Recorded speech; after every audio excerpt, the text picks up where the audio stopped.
안녕하세요. 오늘은 창세기 38장인데요. 우리가 말을 나누기도 참 꺼려지고요. 부끄러운 이야기를 이 창세기 38장에서 다루고 있습니다. 그래서 저도 읽기 참 불편한 느낌마저 들었던 그런 말씀입니다. 바로 야곱의 아들 중 넷째인 유다의 타락에 관한 말씀입니다. 유다가 그의 며느리 다말과의 불미스러운 동침에 관한 그런 사건입니다. 여러분들도 들어서 익히 하시는 말씀입니다. 먼저 묵상법에 의해서 잠깐 간추려 봅니다. 첫 번째는 이기적이고 죄악적인 유다의 모습이 등장하지요. 그리고 자손에 대한 소망을 빼앗긴 다말의 형편과 처지를 우리가 여기서 볼 수 있습니다. 그러나 예수님의 개입하심으로 말미암아 그들을 용서하셨지요. 그러므로 말미암아 결국 그들을 통해서 낳은 아들과 함께 유다와 다말이 예수님의 족보에 오르는 영광과 축복으로 그들을 이끌어 주신 하나님의 은혜가 오늘의 주 이야기입니다. 이 말씀에서 먼저 핵심 포인트를 몇 가지 다뤄보려고 합니다. 먼저 이 유다와 다말의 이 불미스러운 이야기를 왜 성경에 기록하신 이유가 무엇일까 하는 것입니다. 그리고 바로 앞장인 37장과 뒤에 창세기 39장은 요셉에 관한 이야기거든요. 근데 왜 창세기 38장 그 중간에는 유다에 관한 기록이 유다와 그 다말에 관한 불미스러운 이야기가 중간에 삽입이 되었을까 하는 것입니다. 이야기 흐름상 맞지 않아 보이잖아요. 그런데 성령께서 이렇게 배열해서 기록하신 이유가 있겠지요. 그래서 그것을 알아보고요. 그리고 또 하나는 왜 다말이 유다와의 사이에서 가늠하여서 낳은 자식이 예수님의 족보에 오르게 되었는가. 그 의미가 우리에게는 어떻게 적용되는가 하는 것을 알아보려고 합니다. 참 중요하다고 봅니다. 그래서 하나님의 구속의 계획의 오묘함을 함께 살펴보고 싶습니다. 이 아둔한 입술을 통해서 말씀 나눌 때 성령님의 도우심으로 우리 모두에게 은혜 내려주시길 간절히 소망합니다. 그래서 우리에게 베풀어 주신 하나님의 놀라운 은혜를 이 말씀 속에서 찾아 발견하며 감사 돌리기를 소망합니다. 먼저 이 이야기의 배경을 먼저 좀 살펴보면 좋겠어요. 이 당시 야곱의 가족은 큰 슬픔과 혼란에 빠져 있는 상태입니다. 야곱의 가장 사랑하는 요셉에게 대한 편애가 다른 아들들의 시기와 질투를 엄청나게 일으켰지요. 그래서 요셉의 형제들은 아버지 심부름으로 자신들을 만나러 먼 길을 찾아온 동생 요셉을 죽이기까지 묘합니다. 그러나 결국 유다의 말대로 그들은 요셉을 애굽으로 노예로 팔아버리는 엄청난 일을 저질러 버리고 말았지요. 그리고 집에 돌아와서도 요셉이 짐승에게 잡아먹혔다고 아버지 야곱에까지 거짓말을 하는 그 야곱의 아들들의 모습. 이것이 바로 하나님의 언약 백성들의 현재 모습입니다. 정말 잔인하고 부정하고 죄악적인 우리 인간들의 모습을 그들을 통해서 우리는 볼 수밖에 없지요. 아버지 야곱의 편애와 그로 인한 자식들 간의 불신과 미움 등은 정말 하나님의 불법, 율법을 아는 하나님의 백성이라고 하지만 다 죄 아래에 있는 자들임을 증명해 주죠. 그러나 그들 안에 새겨진 양심이 증거가 돼서 그들은 마음 편할 날이 없었겠지요. 더군다나 요셉을 애굽의 노예로 팔자고 지원했던 유다의 마음은 어땠을까요? 자신을 향해서 살려달라고 새록새록 도와달라고 했던 그 요셉의 모습은 지워지지 않는 상처가 되어서 정말 그의 마음은 참으로 괴로웠을 것이라 생각됩니다. 그래서 유다는 그 죄책감에서 벗어나서 살기 위해 아버지 집을 떠나죠. 그래서 창세기 38장 1절에는 이렇게 시작합니다. 그 후에 유다가 자기 형제에게서 내려가서 아둘람 사람 히라에게 나아가니라 라고 시작하죠. 가나안 사람 친구 히라에게 나가서 그들과 함께 어울려 삽니다. 더 나아가서 율법대로면 하지 말아야 할 이방 여자와 결혼하게 되지요. 그리고 독단적으로 살아가면서 하나님과 멀어져 가며 사는 유다의 모습을 우리는 생각할 수 있습니다. 우리는 유다처럼 심령에 자신의 죄악으로 인한 허물로 인해서 신음하고 살아가는 수많은 사람들을 알고 있습니다. 그 죄로부터 자유받을 수 있는 유일한 해결책은 그 죄를 깨닫게 하시는 성령님의 도우심으로 예수님께 자복과 회개하는 것을 우리는 알지요. 그러나 그것이 쉬운가요? 저 자신도 그것이 쉽지 않음을 너무나 잘 알지요.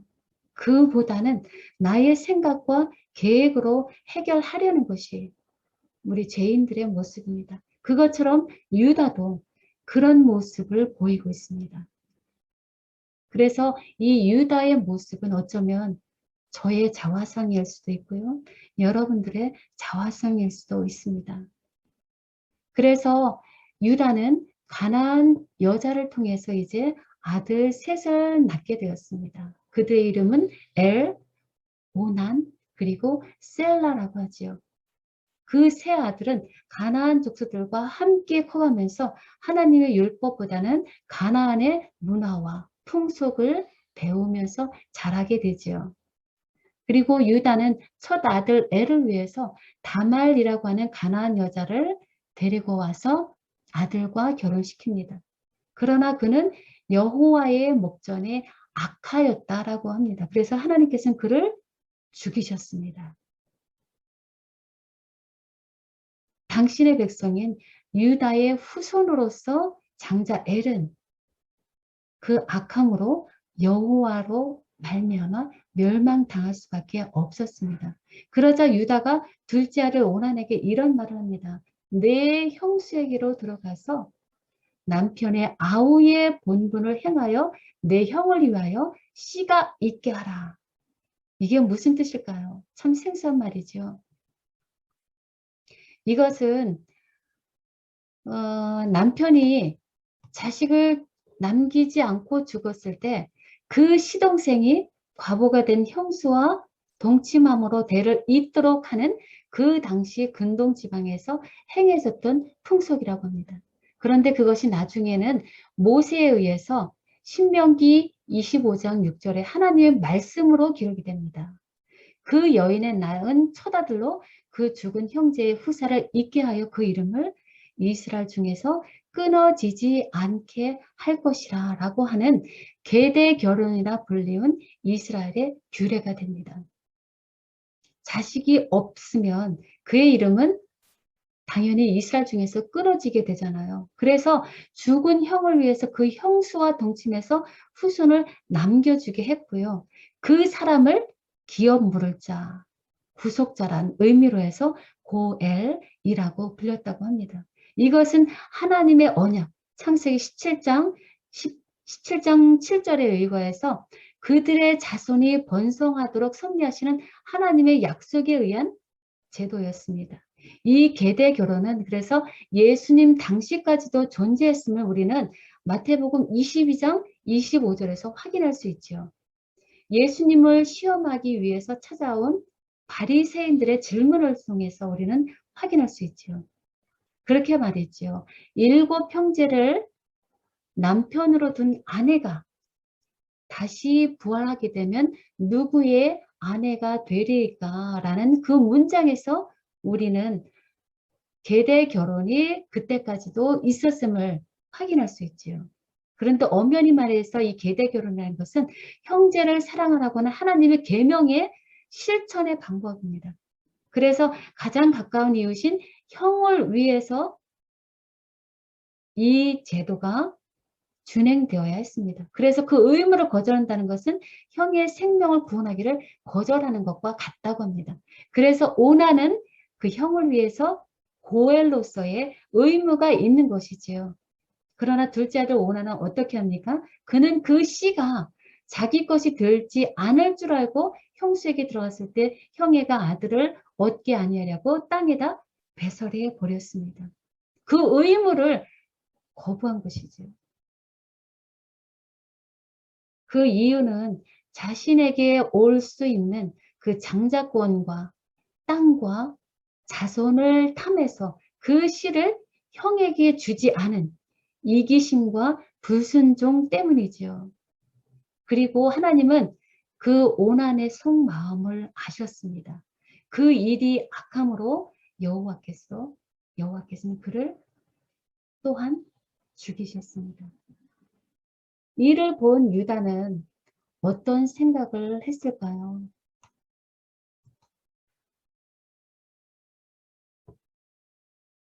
그가 며느리에게 말합니다. 수절하고 내 아비 집에 있어서 내 아들 셀라가 장성하기를 기다리라 라는 말입니다. 진실로 한 말일까요? 유다는 자신의 두 아들이 연속해서 죽은 것을 보면서 두려워졌어요. 그리고 다말을 불운한 여자로 간주했습니다. 분명히 자신의 두 아들이 악함으로 하나님이 죽이신 것을 알아요. 그런데도 막내 셀라까지도 잘못돼서 죽임당할까 염려해서 며느리 다말에게 셀라를 주고 싶지 않았습니다. 그래서 다말에게 친정에 가서 막내 아들이 장성할 때까지 기다리라는 말은 했지만 사실은 어떤가요? 며느리 다말을 쫓아낸 것입니다. 이렇게 해서 예수 그리스도의 계보인 유다의 족보는 사실상 중단될 처지에 놓인 것입니다. 그러나 다말은 시아버지의 말대로 순종합니다. 친정에 가서 믿음을 가지고 인내로 기다립니다. 그러던 중 소식을 듣게 되죠. 유다의 아나가 죽음으로 말미암아 호라비가 된 유다가 다시 가나안 친구와 함께 딥나라고 하는 곳으로 양털 깎는 자에게 왔다는 소식을 듣게 된 거죠. 그 말을 들은 다말은 한 가지 계획을 세웁니다. 셀라가 분명히 장성했음에도 자신을 그의 아내로 주지 않은 것을 다말이 알았기 때문에요. 한 가지 남아있는 그 가능성을 위해서 무모한 일을 합니다. 어떤 계획인가요? 바로 다말은 자기가 입고 있던 과부의 옷을 벗고요. 너울로 얼굴을 가리고 몸을 휩싸고 길가에 앉았습니다. 창녀로 변장한 것이지요. 이렇게 해서 시아버지를 만나려고 하는 것입니다. 그런데 이 유다는 그 여자를 며느리 다말인 줄 당연히 모르고요. 창녀로 알고 접근했습니다. 그리고 자기가 가진 것이 없으므로 대신 담보물로 자신의 도장과 그 끈과 그 지팡이를 달라고 하는 그 창녀의 말대로 주고 그 여자와 동침하게 됩니다. 이로 인해서 유다는 자신도 모르게 다말에게 고엘의 의무를 행하게 된 것입니다. 물론 유다는 그 창녀가 변장한 자신의 며느리인 줄 몰랐기 때문에 이런 일이 있게 된 거지요. 그리고 그로 말미암아 다말은 잉태하게 됩니다. 다말은 일어나 떠나가서 다시 이전에 과부의 의복을 입었습니다. 이제 유다는 자신의 준 약조물, 도장과 끈과 지팡이를 다시 찾기 위해서 친구 히라에게 염소 새끼를 그 창녀에게 보내지요. 그러나 그는 창녀를 찾을 수 없지요. 다말은 이미 떠난 상태잖아요.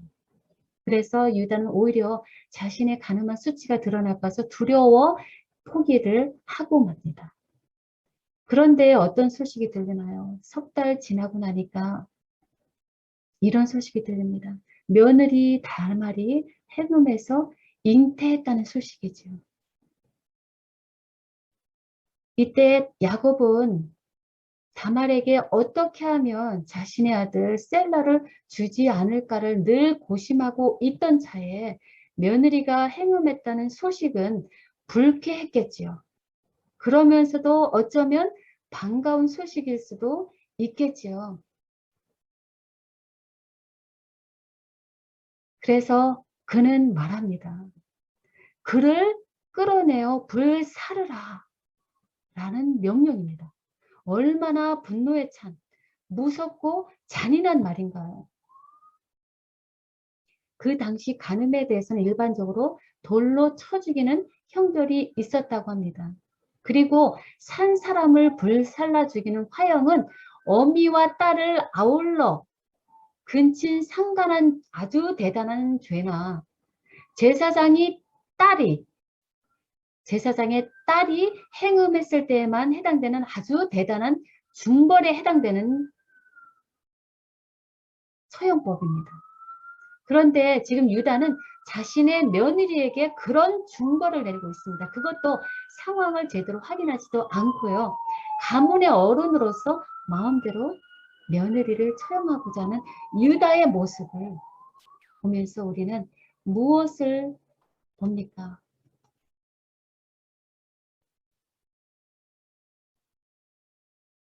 자신은 이방 여자와 결혼한 허물이 있어요.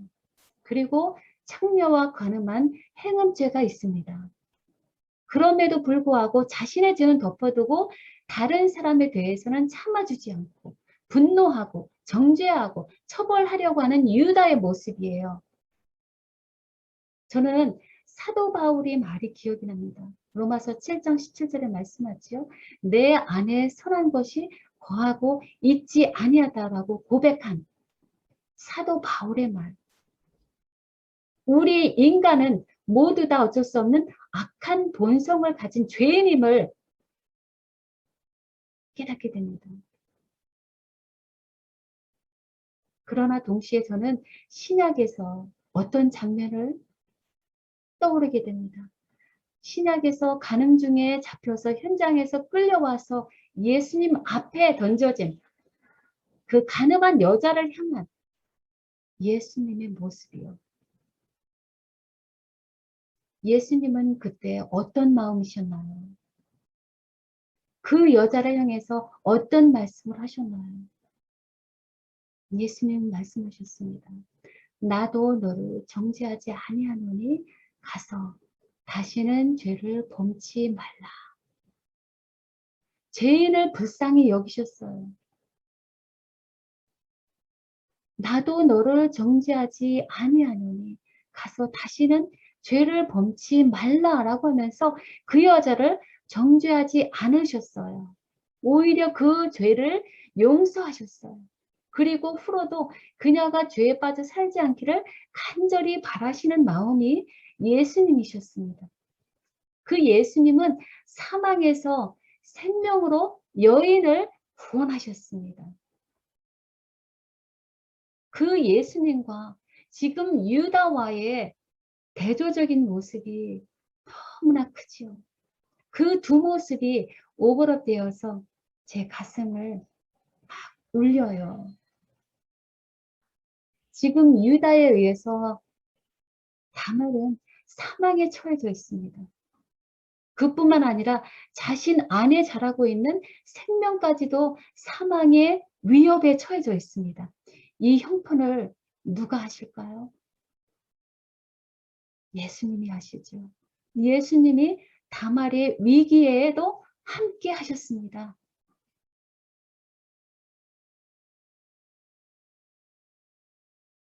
그 아픔에 예수님께서 함께 하셨습니다.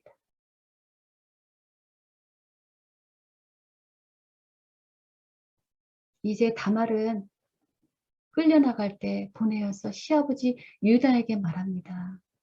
이 물건 임자로 말미암아 잉태하였나이다. 그 도장과 그 끈과 지팡이가 네 것이니까 이런 일이 있을 것을 미리 알고 증거물이 될 것들을 이미 유다에게서 취한 지혜의 다말의 모습입니다. 유다는 당연히 그것들을 알아보지요. 자신의 것이잖아요. 자신이 바로 그 며느리와 행음한 바로 그 장본인 것을 알았습니다. 그리고 자신이 추악한 죄악임을, 얼마나 추악한 죄인임을 깨닫기 시작합니다. 놀랍지요. 자신이 동생 요셉을 사랑하지 못한 죄인임을 깨닫습니다. 그리고 하나님의 율법을 어기고 이방 여자와 혼인한 것을 알았습니다.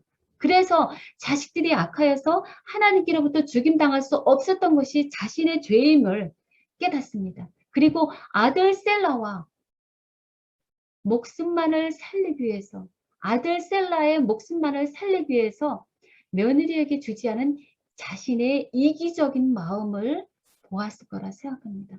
자신의 가문, 유다 족속을 잇는 후손을 낳아야 하는 그 아들 셀라와 며느리 다말 사이에 계대 결혼을 막아버린 장본인이 바로 자신의 죄임을 깨달았습니다.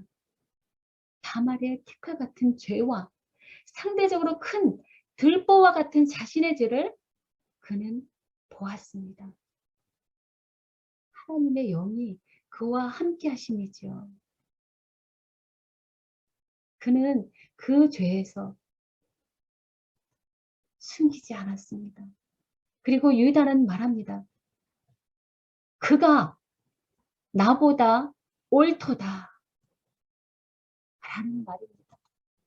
모든 상황과 하나님의 섭리를 깨달은 유다가 자신의 죄, 다말과의 수치스러운 관계를 많은 사람들 앞에서 솔직하게 인정하고 고백하고 있습니다. 그가 나보다 옳도다. 내가 그를 내 아들 셀라에게 주지 아니하였습니다. 라고 문제의 원인을 자신에게 돌립니다. 며느리에게 돌리는 것이 아니라 자신의 죄악임을, 자신의 문제임을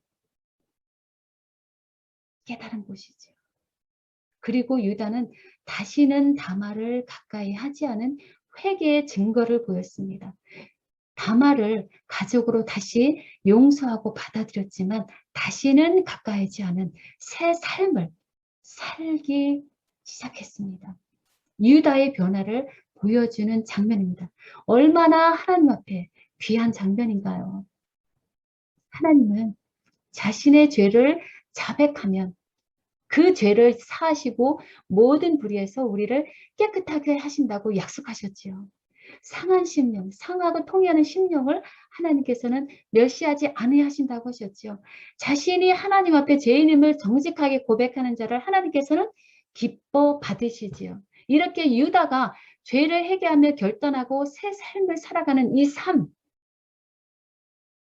이 삶이야말로 참된 하나님의 백성의 모습이지요. 그러므로 그는 유다 민족의 조상이 되는 영광을 받았습니다. 우리가 알듯이 자신의 죄를 많은 사람들 앞에 드러내 자백하고 회개한다는 것만큼 용기와 진실된 마음을 요구하는 것은 없지요.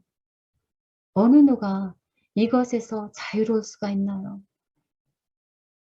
그러나 말씀을 의지해서 자신의 죄악을 하나님께 드리고 회개할 때 그 죄를 하나님께서는 맑게 씻어주기를 원하십니다. 그리고 새로운 의의 옷을 입혀주시는 주님의 은혜가 우리한테 여전히 함께하고 계시죠. 그리고 오늘도 우리 죄를 밝게 씻기시고 새롭게 거듭나기를 바라면서 기다려주시는 그 은혜를 힘입어서 오늘도 우리는 용기를 얻어서 살아갈 수 있지요. 정말 감사합니다. 그래서 마침내 그 은혜로 다말은 두 생명을 한꺼번에 받았습니다. 두 남편을 잃었지만 하나님은 그에게 은혜로 두 생명을 한꺼번에 허락하셨습니다. 그 쌍둥이 중 먼저 나온 자를 베레스라 불렀고요. 나중 나온 자를 세라라고 불렀습니다. 그리고 그 중에 베레스는 야곱에게서 유다를 이어 예수님의 직계 조상이 됩니다. 그래서 훗날 룻기서에서는 다윗의 조상의 족보를 기록할 때 베레스에서부터 시작해서 다윗의 족보를 기록했지요. 예수님의 선조들의 기록이요. 그리고 마태복음 1장에 기록된 예수님의 족보에서도 우리는 이들의 이름을 확인할 수 있습니다. 유다는 다말에게서 베레스와 세레를 낳고 베레스는 헤스론을 낳고 낳고라고 기록하고 있습니다. 이렇듯 다말은 자손을 갖는 특권을 갈망하면서 목숨까지 버릴 만큼 믿음과 용기와 지혜로 끝내 소망을 성취했습니다. 다말 그 여자는 정말 이방인이었습니다. 두 남편을 사별했습니다. 그리고 자식이 없이 가문으로부터 쫓겨난 수모와 고난을 받은 자였습니다. 그럴지라도 유다 가문에 시집 와서 받아들인 하나님에 대한 신앙을 굳게 붙잡고 믿음과 순종으로 기다렸습니다.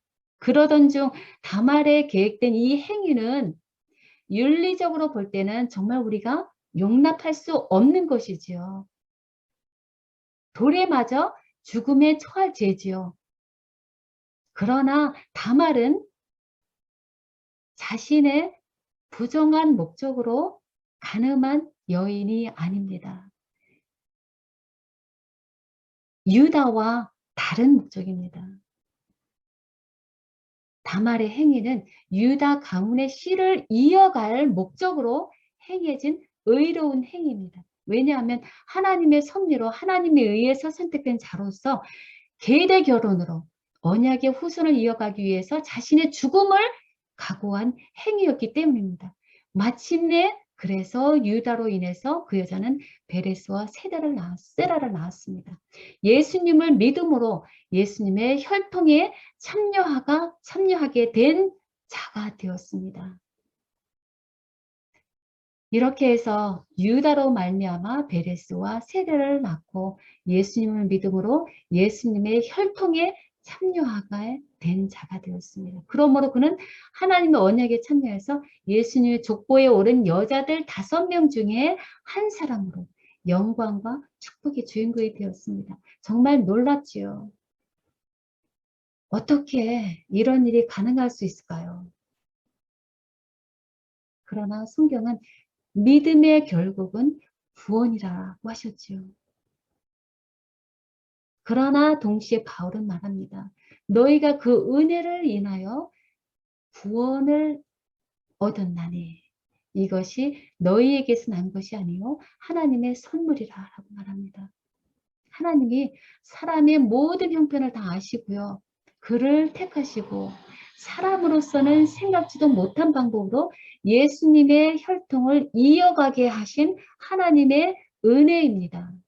가장 비천한 여인을 통해서 하나님의 구원 사역을 드러내셨어요. 죄인 가운데서 역사하시는 하나님의 용서하심과 구원의 섭리를 우리에게 보여주십니다. 정말 너무나 신비하고 오묘막측한 구원의 섭리임에 다시 한번 우리는 깨닫게 됩니다. 하나님은 우리에게요, 창세기를 통해서 죄인들 중에서 자기의 백성을 선택하심을 보여주십니다. 그래서 아브라함을 택하셨고요. 그에게 약속을 주셨지요. 내가 내 자손으로 땅에 티끌같게 하리라 라는 약속을. 그리고 그 하나님의 언약은 이삭과 야곱을 통해서 반복해서 주셨습니다. 그리고 그 여자의 후손에 대한 언약을 하나님이 계속 성취해 나가고 계심을 이 창세기 38장에서 다시 한번 우리로 하여금 확인하게 하십니다. 유다와 다말을 들어 쓰셔서 하나님의 언약을 이루어 나가시는 것이죠. 사단의 계략 세력으로 말미암아 끊어질 뻔했던 약속의 후손을 하나님이 유다와 그의 가정에 개입해서 다말을 통해서 쓰신 것이죠. 성취하신 것이죠. 그러므로 결국 이 유다와 다말의 이야기는 고해를 통한 여자의 후손 예수 그리스도의 족보를 기록한 말씀입니다. 성경의 예언대로 유다의 자손 가운데서 다윗과 예수 그리스도의 탄생이 이루어짐을 기록한 아주 중요한 이야기입니다. 우리는 자칫 요셉이 여자의 후손을 이어받을 주인공으로 생각하기 쉽습니다. 저도 그래서 한동안은 유다와 요셉의 역할을 정확히 정리하기가 힘들었어요. 왜냐하면 야곱 이야기가 끝나면서 이스라엘 민족이 애굽으로 내려가기 위한 요셉 이야기를 자세히 기록하고 있잖아요. 그러나 모세는 창세기 38장에 유다와 다말 이야기를 끼워놓은 중요한 이유를 우리는 지금 다시 한번 확인합니다. 그것은 여자의 후손 예수 그리스도의 계보는 요셉이 아닌 유다를 통해서 이어감을 알리기 위해서 그 38장에 삽입하여서 기록한 것입니다.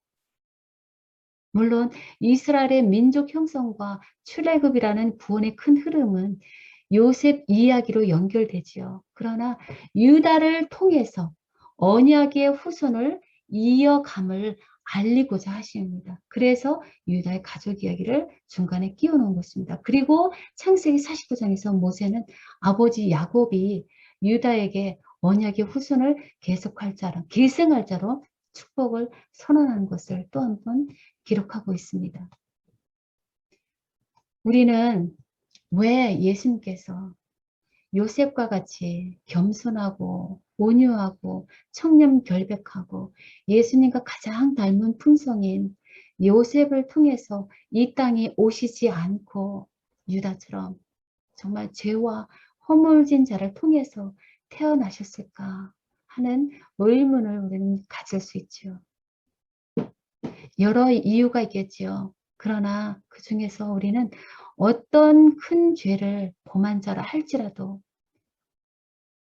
담대함과 용기를 가지고 예수 그리스도께 믿음으로 나아오도록 하기 위함인 것으로 우리는 이해하고 싶습니다.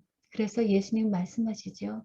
내가 의인을 부르러 온 것이 아니라 죄인을 부르러 왔노라 라고 말씀하셨습니다. 죄인을 부르러 왔노라. 그것이 예수님께서 이 땅에 오신 목적이라고 말씀하셨죠. 그리고 그 중에 유다가 바로 그런 사람입니다. 죄인이었습니다. 그러나 유다는 자신의 죄를 인정하고 회개할 줄을 알고 그런 겸손한 자였습니다. 그리고 같은 잘못을 다시 범치 않는 자였습니다. 그렇게 성화된 삶을 살기 위해서 매 순간 노력하면서 결국 새롭게 변화된 거듭난 자를 하나님은 얼마나 기뻐 받으시겠어요. 하나님은 오늘도 우리로 하여금 그런 변화된 삶을 보기를 간절히 바라고 계신다 생각합니다. 정말 우리는 이 성경 속에서 등장하는 유다와 다말을 통해서 정말 우리와 너무나 비슷한 죄인임을 우리는 깨닫습니다. 그러나 하나님께서는 그들을 부르셨어요. 그리고 그들을 택하셨습니다. 그들을 사랑하셨습니다. 그들의 실수와 허물을 참아보셨고요. 끝까지 그들을 섭리로 인도하셨습니다. 그러므로 말미암아 그들은 그 죄악에서 그치지 않고 성령께서 밝혀주시는 죄에 대한 자각과 함께 회개하는 자가 되었습니다. 그래서 하나님을 겸손히 의지하고 따라가는 삶으로 하나님의 은혜에 반응하면서 그분을 기쁘시게 하는 자들이 되었습니다. 우리는 어떤가요? 우리도 마찬가지로 유다와 다말처럼 죄인입니다. 구속주가 절대적으로 필요한 죄인들입니다. 우리는 우리 스스로의 힘으로 죄에서 벗어날 수 없습니다. 우리는 밖으로부터의 도움이 필요합니다. 구속주로부터의 도움이 필요한 존재들입니다. 그리고 우리를 위해서 예수님께서는 십자가에서 고엘로서 구속자로서 십자가에서 돌아가셨습니다. 그리고 그분을 믿기만 하면 우리는 누구든지 하나님의 자녀가 되는 권세를 주셨습니다. 우리를 예수님의 혈통으로 삼아 주셨습니다. 얼마나 귀한 특권인가요? 하나님의 자녀가 되는 특권으로 우리가 살면서 우리는 얼마나 과연 감사하며 기쁘게 하나님께 영광을 돌리며 살고 있는지 다시 한번 이 시간 돌아보게 됩니다. 그 은혜로 말미암아서 우리가 지금 생명을 누리고 있지요. 그리고 지금도 그분은 우리를 돕기 위해서 성령님을 우리에게 보내주시고 우리와 함께 하고 계십니다. 아무쪼록 정말 당신의 생명을 버려서 우리 죄를 용서하신 그 사랑, 영생을 구원을 허락하신 그 사랑, 그 예수님께 우리는 정말 감사와 찬양을 드리면서요. 이제 곧 오시면서 우리를 하늘 가족으로 데려가게 될 그날을 고대하면서 그분을 바라보면서 하나님이 기뻐하시는 아들, 딸로 살아가시는 우리 모두가 되길 간절히 바라면서 오늘 창세기 38장의 말씀을 마치도록 하겠습니다. 감사합니다.